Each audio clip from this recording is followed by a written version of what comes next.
12వ అధ్యాయము సంఖ్యాకాండం 12వ అధ్యాయము 13వ వచనాన్ని మనం చూద్దాం.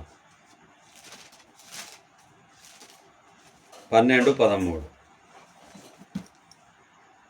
మోషే ఎలుగెత్తి, దేవా, దయచేసి ఈమెను బాగు చేయమని యెహోవాకు మొరపెట్టెను. అప్పుడు యెహోవా మోషేతో, ఆమె తండ్రి ఆమె ముఖం మీద ఉమ్మివేసిన ఎడల ఆమె 7 దినములు సిగ్గుపడును కదా, ఆమె పాలెం వెలుపల 7 దినములు ప్రత్యేకముగా ఉండవలెను.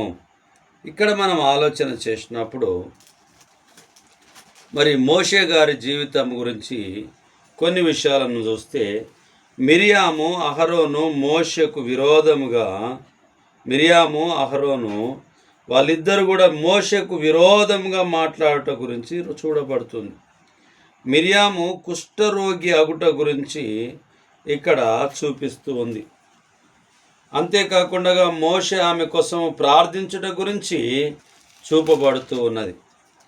మిరియాము గారు అలాగనే అహరోను గారు మరి మోషే గారికి వ్యతిరేకంగా ఉన్నప్పటికీ కూడా ఆయన ప్రేమ కలిగి వారి కొరకు ఏం చేశాడు?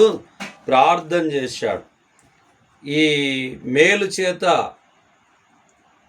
కీడుకు ప్రతిగా మేలు చేసినటువంటి మోషే గారి గురించి మనం చూస్తూ ఉన్నాం. మొదటి నుంచి కూడా చదువుకుందాం ప్రియులారా.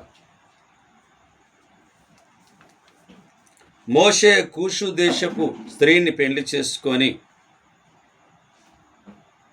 పెళ్లి చేసుకొని ఉండెను గనక అతడు పెళ్లి చేసుకొనిన ఆ స్త్రీని బట్టి మిరియాము అహరోనులు అతనికి విరోధముగా మాట్లాడిరి. వారు మోషే చేత మాత్రమే యెహోవా పలికించెనా, ఆయన మా చేతను పలికింపలేదా అని చెప్పుకొనగా, యెహోవా ఆ మాట వినెను. మోషే భూమి మీదనున్న వారందరిలో మిక్కిలి సాత్వికుడు. యెహోవా మీరు ముగ్గురు ప్రత్యక్ష గుడారమునకు రండని హఠాత్తుగా మోషే అహరోను మిరియాములను ఆజ్ఞనిచ్చెను.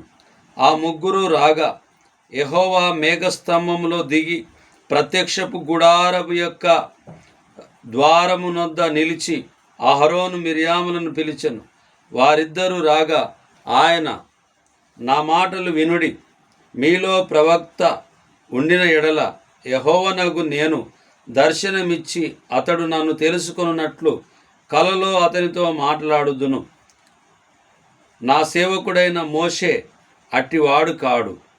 అతడు నా ఇల్లంతటిలో నమ్మకమైన వాడు. నేను గూఢాభావములతో కాదు, దర్శనమిచ్చి చూచుచును. కాబట్టి నా సేవకుడైన మోషేకు విరోధముగా మాట్లాడుటకు మీరెలా భయపడవా లేదనెను.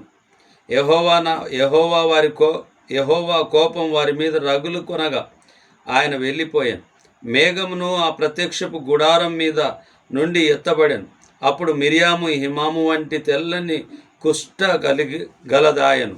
అహరోను మిరియాము వైపు చూచి నప్పుడు ఆమె కుష్టు గలదిగా కనబడెను. అహరోను, అయ్యో నా ప్రభువా, మేము అవివేకులము, పాపులమైన మేము చేసిన ఈ పాపమును మా మీద మోపవద్దు. తన తల్లి గర్భములో నుండి పుట్టినప్పటికే సగము మాంసము క్షీణించిన శిశువు శవం వలె ఆమెను ఉండనీయకుమని మోషేతో చెప్పగా, మోషే ఎలుగెత్తి, దేవా, దయచేసి ఈమెను బాగు చేయమని యెహోవాకు మొరపెట్టెను. అప్పుడు యెహోవా మోషేతో, ఆమె తండ్రి ఆమె ముఖం మీద ఉమ్మివేసిన ఎడల ఆమె 7 దినములు సిగ్గుపడును కదా, ఆమె పాలెం వెలుపల 7 దినములు ప్రత్యేకంగా ఉండవలెను. తర్వాత ఆమెను చేర్చుకొనవలెను. కాబట్టి మిరియాము 7 దినములు పాలెం వెలుపల గడిపెను. మిరియాము మరలా చేర్చబడు వరకు జనులు ముందుకు సాగరైరి. తర్వాత జనులు అజరోతు నుండి సాగి పారాను అరణ్యంలో దిగిరి. మోషే గారు ఇక్కడ మనం ఆలోచన చేస్తే కీడుకు ప్రతిగా మేలు చేసినటువంటి వారిని మనం చూస్తూ ఉన్నాం. మొట్టమొదట యోసేపు గారి జీవితంలో కొద్ది భాగాన్ని మనం చూడగలిగాం. మరి మోషే గారి జీవితంలో కొద్ది భాగాన్ని మనం ఉంటూ ఉన్నాం. మిరియాము గారు, అహరోను గారు మరి మోషే గారి గురించి తప్పుడు అభిప్రాయం కలిగి ఉన్నప్పటికీ దేవునికి ఆ స్వరం వినిపించి దేవుడే దిగివచ్చి మరి మిరియాముకు కుష్టు కలిగించినటువంటి విషయాన్ని ఈ యొక్క లేఖనం మనకు గుర్తు చేస్తూ ఉన్నది. కాబట్టి ప్రియమైనటువంటి సహోదరి సహోదరులారా, దేవుడు మన మాటలను వింటూ ఉన్నాడనేటటువంటిది మనం జ్ఞాపకం ఉంచుకోవాలి. మన ప్రవర్తన, మన నడవడికి దేవుడు చూస్తూ ఉన్నాడని మనం గ్రహించాలి ప్రియులారా. కాబట్టి నిర్లక్ష్య స్వభావంతో మనం ఉండవద్దు. నీతిని అనుసరించి నడుచుకునేటటువంటి బిడ్డలుగా మనం ఉండాలి. దేవుడు కొందరికి అవకాశం ఇస్తాడు, కొందరి ద్వారా అనేకమైనటువంటి కార్యాలను జరిపించుకుంటాడు. దేవుని చిత్తాన్ని దేవుడు ఆయన జరిగించుకుంటాడు, ఎవరి ద్వారా అయినా జరిగించుకుంటాడు. ఒక సందర్భంలో మోషే గారు, నేను నత్తివాడిని నేను ఎలా వారికి మాట్లాడగలుగుతా, బోధించగలుగుతాను, నేను నీకు తోడై ఉంటానని చెప్పి దేవుడు సెలవిచ్చి ఉంటున్నాడు. దేవుడు ఎవరికైతే తోడై ఉన్నప్పుడు మానవులు ఏమీ వారిని చేయలేరు అనేటటువంటిది జ్ఞాపకం ఉంచుకోవాలి. ఇక్కడ మిరియామును, అహరోను వారు తన సహోదరుని పట్ల భిన్నాభిప్రాయం మాట్లాడినప్పటికి కూడా మోషే గారు ఆమె కొరకు ప్రార్థించినటువంటి విషయాన్ని మనం చూస్తూ ఉన్నాం.